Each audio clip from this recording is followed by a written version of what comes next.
on tonight that you got to sometimes be brave enough to stay away from people and say, I got to check out. I know you're not going to understand. I know you're not going to really rock with it, but I'm not here to please you. I got to separate myself because you could be abusing me. You could be using me. It is people who come in our lives, whether we sometimes want to believe it or not, that want to be takers. Is that okay to talk about tonight?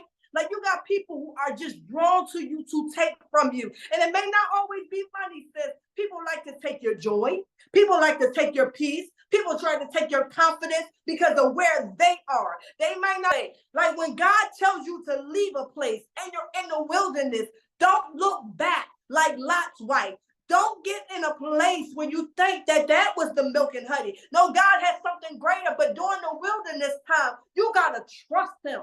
During the waiting time, you got to ask God, how do I keep my eyes on you? I didn't do that. But I come to tell somebody on tonight that your milk and honey is through the process you must go through the wilderness. You must trust God that in the wilderness process, there is really milk and honey, but you got to stay steadfast. You got to stay unmovable, always abounding in the works of the Lord. You got to keep your head bowed and your knees bent. You got to keep your mouth shut and your eyes on God. You got to keep yourself out of situations where you have to say, check, please, this doesn't belong to me anymore. I'm going from the wilderness to the milk and honey, and I'm not going back to what God used to do for me. Is that all right? What happens?